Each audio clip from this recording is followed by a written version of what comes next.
Alright, today we're going to do a ribeye on a cast iron skillet.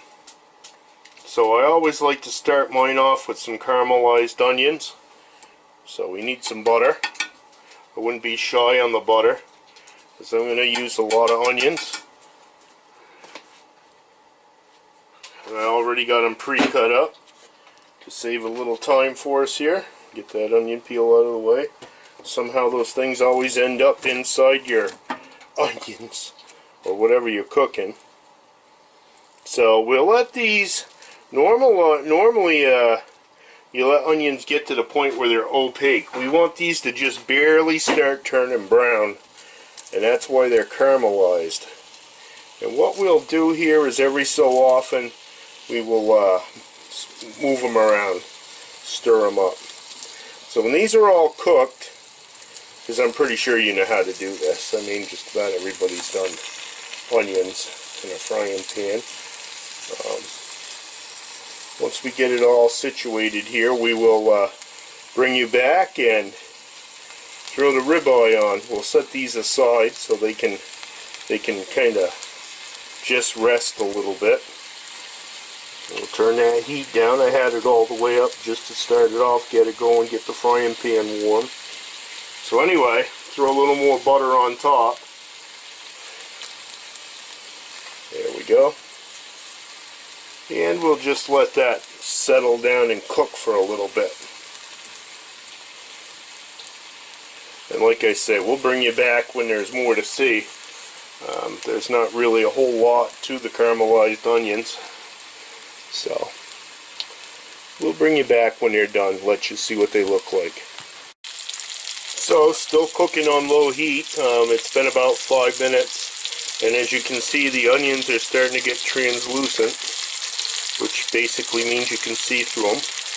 And we're going to cook it a little bit beyond that. We're probably going to go about another 5-10 minutes on the onions. It pays off here to be patient, that way you don't burn the onions, and just let them caramelize. Like I say, a little bit past. They're going to turn like a tan color, like they I don't know, just like they've been cooked in a pan. They'll have some color to them, like they've been cooked. And then we'll take those off and throw the ribeye on. We'll season the ribeye. All I usually use is salt, and I sear it on both sides. So we'll bring you back for the removal of the onions and entry of the star of the show, the ribeye. So there we go. Those onions are just about perfectly caramelized. We're going to take them off, put them on a plate, set them aside till the ribeye's done, and then we will have them. We'll bring you back and show you cooking the ribeye. So here we are back with you. We've set the onions off to the side. So I'm going to grab my ribeye.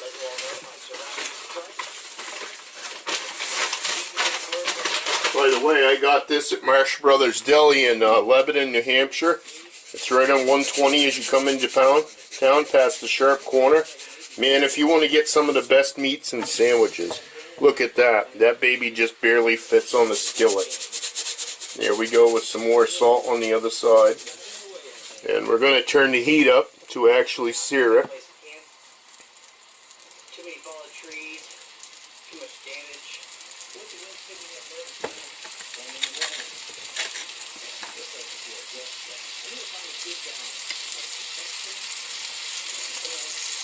Tell you what, in my mind, there's nothing better than a ribeye.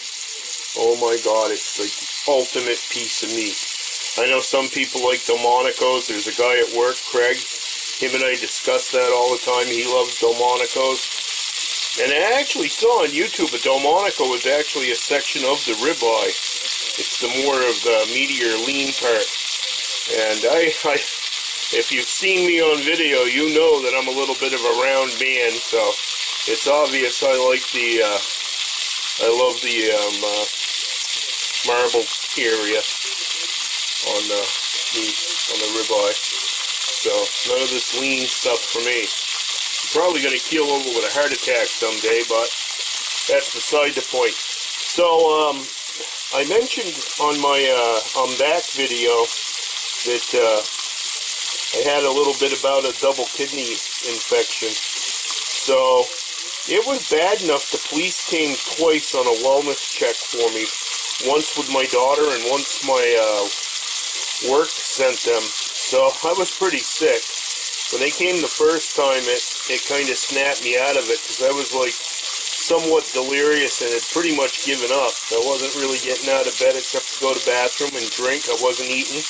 I hadn't ate anything in over 8 days, and I lost quite a bit of weight, obviously. So anyway, it's good to be back and somewhat healthy.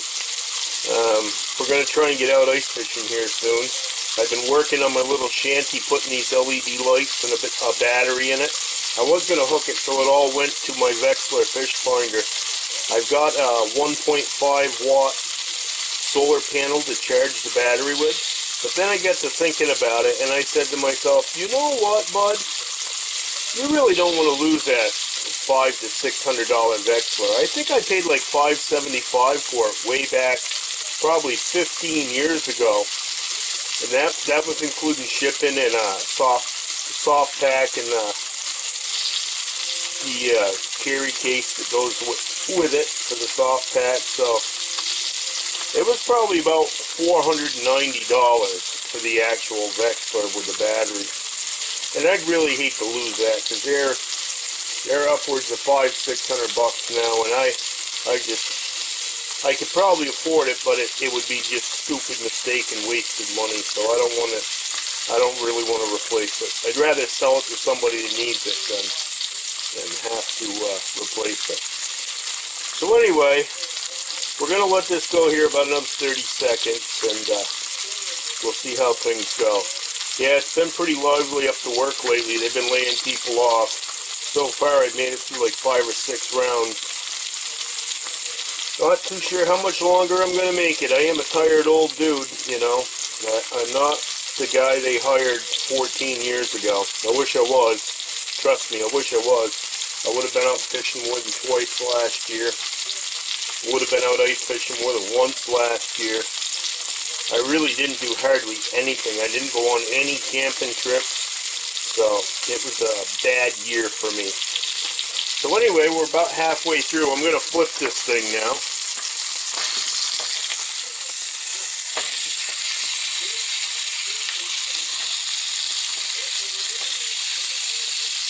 There we go. And as you notice, there's smoke coming off of it.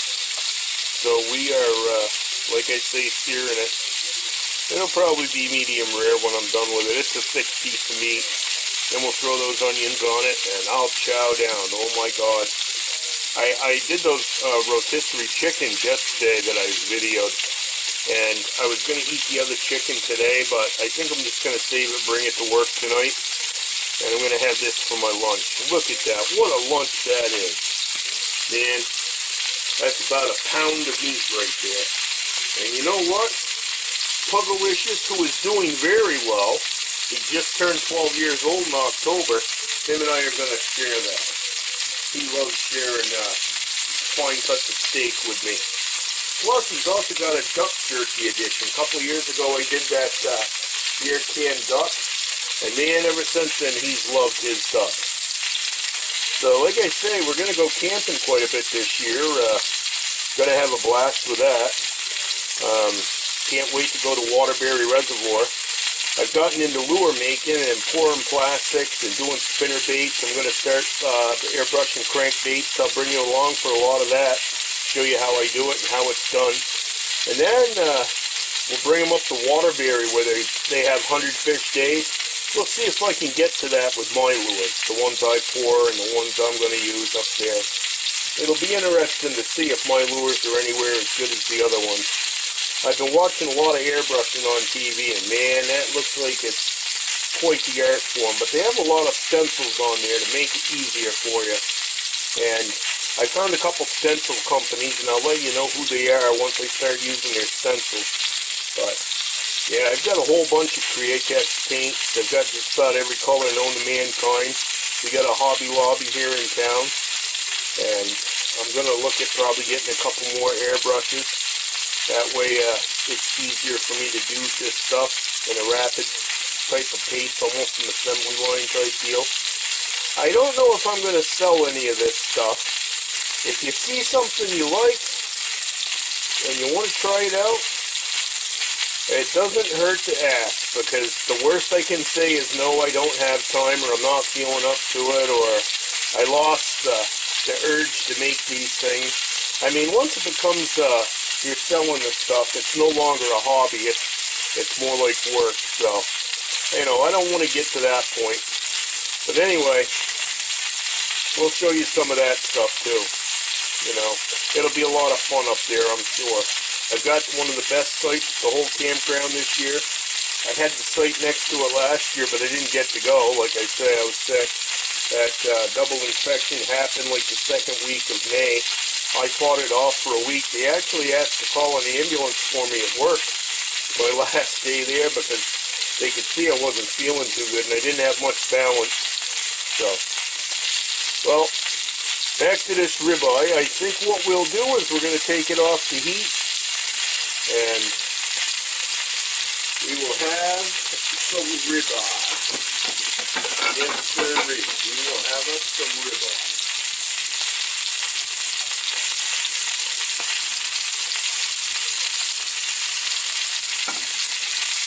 The one thing I do when I cook these is I do always take and flip them over to the side. Well, you know what? I'm going to turn this back on. I'm going to sear the other side just a little bit more, and then we'll do what I was going to do.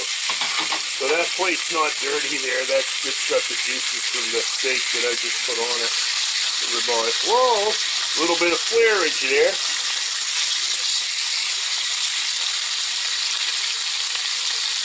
Oh man, I can't wait to go camping this year. I missed it so much last year, and I got so many cool things planned this year. I'm really looking forward to my 4th of July one. I'm gone 4 days. Gonna go to Sedagwa. Gonna go to Somerset Reservoir. Gonna go down to Harriman Reservoir. Gonna go to there's a pond that is right there. It's Woodward Reservoir, or Woodward State Park, not Woodward Reservoir. I think it's Adams Pond or something like that. And I don't know if they have trout in that, or if it's just bass and panfish. But we're gonna put a dent in the place anyway, because we're camping right there. And there's also a small trout pond down the road, and I don't know if that one's spring fed or not. If it is, you know, it might be worth checking out. If not, then we might look the other way on that one, because the trout aren't going to do well. It's a small pond, and I'm pretty sure it's car topper only at that place. Well, back to the vittles. Yes, sir. Whoa, don't want to set myself on fire here. And so this right here, cast iron, is not... Look at that sizzle right on there. Oh yeah. So anyway,